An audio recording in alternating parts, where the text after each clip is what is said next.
Dire, concernant l'équipe de France, on va parler un peu de football quand même. Je crois que c'est rarissime de voir une équipe de France euh, passer les matchs en quelque sorte aussi facilement. Alors, mis à part cette première mi-temps contre le Sénégal, on voit une équipe de France, tu as l'impression que cette équipe de France roule sur tout le monde.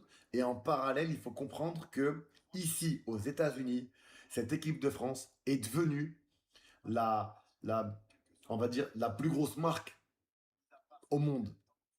Voilà, je le dis clairement, c'est devenu la plus grosse marque au monde. Et, euh, et cette équipe de France, elle survole tout le monde.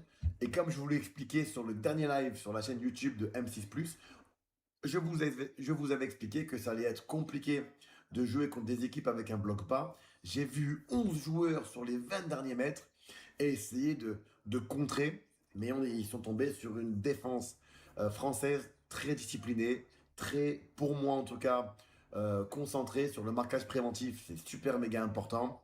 On a eu quelques petites frayères, mais rien d'alarmant, bien évidemment. Mais on va regarder ça ensemble. J'avais donné mon avis sur Kylian Mbappé comme toujours. Et sur le live, sur un ancien live, sur un autre support, on m'avait dit que Kylian Mbappé n'était pas technique. Et je vous avais dit, vous vous rendez pas compte. Il y a plusieurs formes de technique et que Kylian est un joueur très technique. Que vous me dites que Haaland, il n'est pas technique. Et je vous dis oui, non, Haaland, il n'est pas technique. C'est un joueur c'est un numéro 9 qui marque sur une touche de balle très souvent. Mais que vous me dites que Kylian Mbappé n'est pas technique, quand j'ai vu son premier but, c'est vraiment la technique pure dont un joueur a besoin dans une surface de réparation. Tu peux pas me dire que Kylian Mbappé n'est pas technique, les gars. Alors oui, son point fort, c'est la vitesse. Je trouve qu'il a une bonne qualité de frappe. Je trouve qu'il a une intelligence. Parce qu'en fait, j'ai connu tellement enfin, j'ai tellement connu des joueurs rapides. Et vous aussi, les gars, pour ceux qui ont joué au football. Et comment je les appelle? Les poulets sans tête. C'est-à-dire que ça va tellement vite, mais qu'ils ne maîtrisent même pas leur vitesse, ni la qualité, ni tout. Je sais pas si. Donc, il faut avoir une forme d'intelligence connectée à ta vitesse. Et Kylian, il a cette intelligence. Mais surtout, il a la technique pour. Donc pour ceux qui me disent encore une fois que Kylian Mbappé n'est pas technique et que Kylian Mbappé est un problème parce qu'il marque des buts avec le Real et que Kylian Mbappé c'est un mec qui s'en fout de l'équipe machin, je pense que vous commencez à comprendre pour le supporter du Real et de l'équipe de France que lui son rôle c'est de marquer des buts. Et il le fait.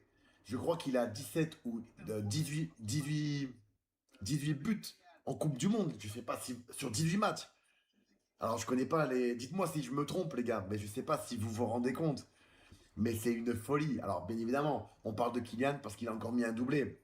Mais sur le match d'hier, il y a quelque chose que je trouve extraordinaire, moi, pour ma part. C'est l'ego. Quand je vous dis l'ego de Olysée. J'aime les joueurs qui ont un talent extraordinaire et qui sur le terrain ne se forcent pas, qui ne forcent pas le jeu pour sortir un petit peu pour être la star de l'équipe. C'est l'un des meilleurs joueurs du monde, mais il est là au service du groupe et de son attaquant.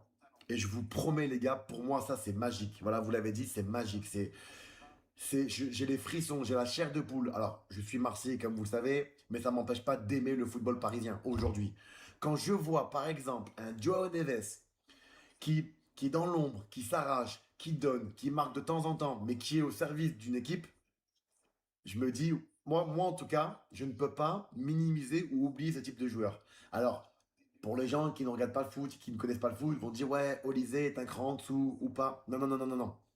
On a du Dembélé là, on a du Olysée là, on a du Mbappé là. Ça veut dire que, en fait, ils sont au service de l'équipe. Et ça, c'est tellement beau et on a de la chance, encore une fois, les gars.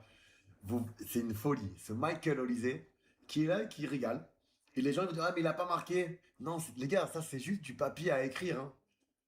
Le plus important, c'est que les égos, il n'y a pas d'égo surdimensionné. Le numéro 9 est là pour marquer des buts. Si Olysée, en numéro 10 ou en milieu droit, il marque des buts, bravo à lui. Mais le plus important, c'est que celui qui est le mieux placé bah, recevra la balle. Et ça fait plaisir à voir dans cette équipe de France bourrée de talent. Maintenant, ce qui me fait un petit peu peur, et ce qui est normal, c'est que cette équipe de France roule sur tout le monde. Et Et ce que j'apprécie pas, c'est que tout le monde vient de me dire ici, quand on marche, alors parfois je mets le maillot de l'équipe de France, bien évidemment, avec beaucoup de fierté, et que les gens me disent, oh, you French? Yeah, I do. Oh my God, you have a good team, Mbappé. Parce que ici c'est Mbappé, les gars. J'ai rarement entendu un autre nom d'un Américain ou autre. C'est que Mbappé, les gars. Tu parles aux petits Mbappé, tu parles aux moyens Mbappé, tu parles aux anciens Mbappé. Mbappé, c'est l'une des plus grosses marques aux États-Unis. C'est la folie. Alors, je vous partage cette info parce que je suis en direct des États-Unis. J'ai fait New York. D'ailleurs, j'ai dû apprendre le Knicks in Five. Knicks in Five pour ceux qui aiment le basketball, guys. Euh, on a fait Philadelphie, j'irai plus jamais de ma vie, mais les gens, ils étaient l'équipe de France, Mbappé. On a fait Boston, Mbappé. On fait Dallas, Mbappé. Les Cowboys, Mbappé. C'est une folie, les gars.